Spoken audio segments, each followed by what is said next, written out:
In this series of videos, we are going to look at inequalities.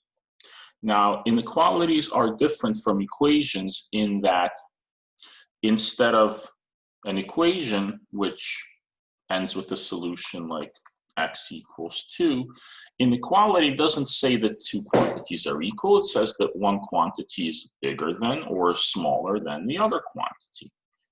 And that's where you see these inequality signs like less than, or greater than, or less than or equal to, or greater than or equal to.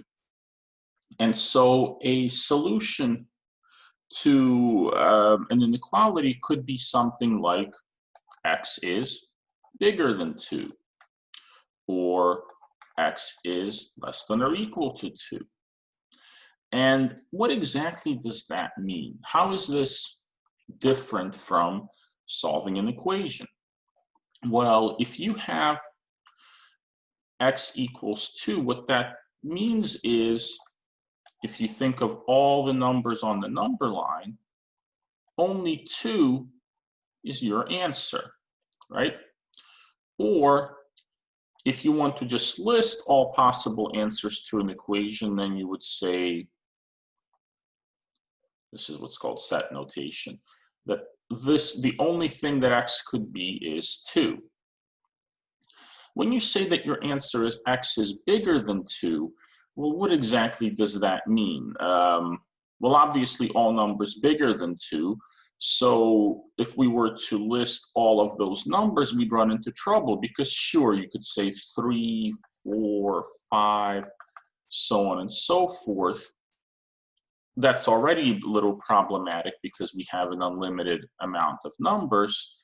Also, what about 3.1? What about 2.01? Right? There is literally an infinite amount of numbers between each pair of whole numbers.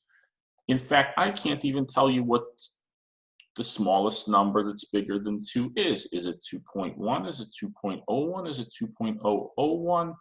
Whatever number I choose, there's something in between. So we have to have good ways of representing the solutions to inequalities before we can even talk about solving them. And the first way that we're going to learn how to, really the only way in this course how we're going to learn to represent inequalities, are on a number line. When you guys take Math 118, if that's where you're going to go, you will also see there are other ways like interval notation or set builder notation that can also be used. In this course, we're simply going to learn how to represent inequalities on a number line. And let's take a look at our first example. X is bigger than -1. Remember, when you're dealing with a number line, as you go to the right, the numbers get bigger and bigger and bigger, and as you go to the left, the numbers get smaller. So as we look at -1, right, this is where -1 is, we know that everything to the right of -1 is bigger than -1, and everything to the left of -1 is smaller than -1, right? This is where you have the smaller numbers, and this is where you have the larger numbers. And it doesn't really make sense to put a dot on every number because they're just so dense, and so we simply shade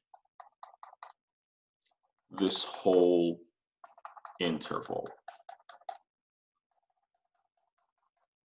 Right? Some people do it like this, some people just literally shade. However you want to do it to make sure that you show that the whole line to the right of -1 is shaded. And that's how you represent the inequality x is larger than -1. Now, before we move on to the next example, I want to point out two things. First, this empty circle. This empty circle is not meaningless. It has a very specific meaning in the representation of the solution. The fact that we put an empty circle at -1 indicates that x, while it can be bigger than -1, cannot actually equal -1 itself, right? If x happened to be -1, the statement -1 is bigger than -1 is false. If, however, this inequality was greater than or equal to, now suddenly being equal would be okay, and the empty circle wouldn't be appropriate. In that case, what we would do is we would fill in the circle, and you will see that in the next example. So that's one thing that I want to point out. The other thing is the inequality x is bigger than -1, and -1 is smaller than x mean exactly the same thing, right? It's like me saying 2 is less than 3, or 3 is bigger than 2, right? I'm saying the same thing. Of course, 2 is less than 3, and 3 is bigger than 2. And same thing here. If x is bigger than -1, -1 is smaller than x.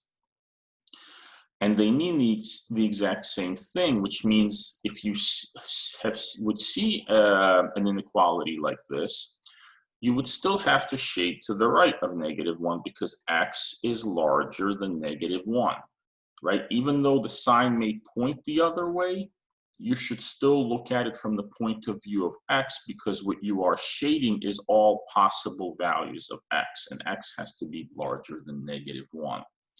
So don't be fooled by where the sign is pointing. Always think about x.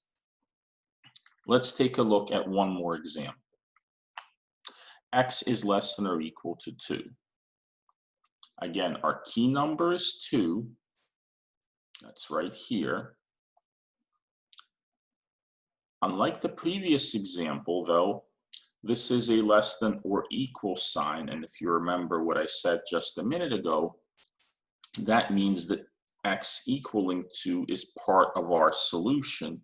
And so this circle should be filled in. It should be a filled in circle that would indicate that yes, x could be less than 2, but it could also be equal to 2. And then we shade to the left because x is smaller than 2, right? It's less than or equal to, not bigger than or equal to 2. And so we would shade to the left. And so this indicates on a number line that these are all the numbers that we care about. Again, if this was written in reverse, 2 is greater than or equal to x. It's the same thing as saying x is less than or equal to 2. You would still read it as starting from x, and x is smaller because the pointy end is pointing at it. X is smaller than 2. We shade to the left from 2.